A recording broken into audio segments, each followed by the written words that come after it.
بسم اللہ الرحمن الرحیم۔ السلام علیکم۔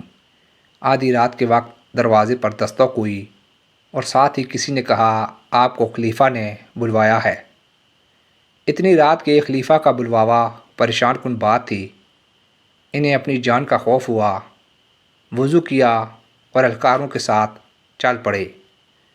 جلد ہی انہیں خلیفہ کے سامنے پیش کر دیا گیا۔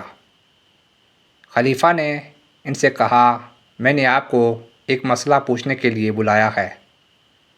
میرا اور میری بیوی کا اس مسئلے پر جھگڑا ہوا ہے، شدید اختلاف موجود ہے، لہٰذا آپ بتائیں۔ میں اپنی بیوی سے باتیں کر رہا تھا، باتوں کے درمیان میں نے کہا اللہ تعالیٰ نے مجھے امام عادل بنایا ہے اور امام عادل کو اللہ تعالیٰ جنت عطا فرمائیں گے۔ میری یہ بات سن کر ملکہ بول اٹھی نہیں، آپ ظالم ہیں، جابر ہیں، آپ کا دعویٰ درست نہیں، ٹھکانہ جہنم ہوگا۔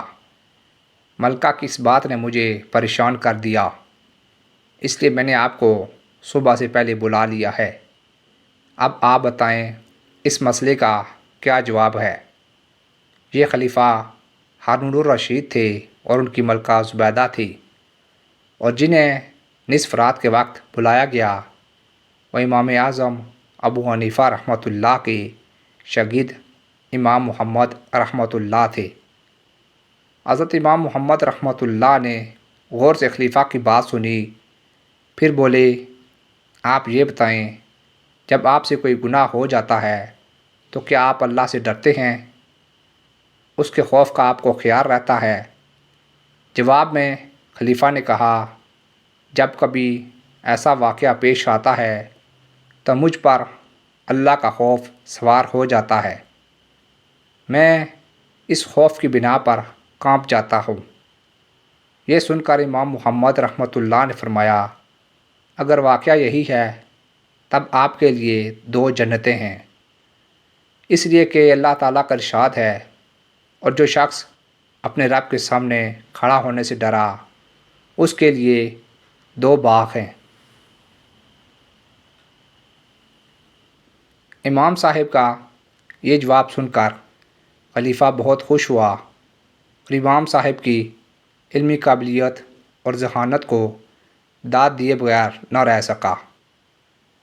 ہارون الرشید نے اپنی ملکہ زبیدہ سے کسی بات پر ناراض ہو کر قسم کھا لی کہ اگر تو آج رات میری ملکیت میں گزارے تو تجھے 3 طلاق۔ غصہ ٹھنڈا ہونے پر پچھتایا۔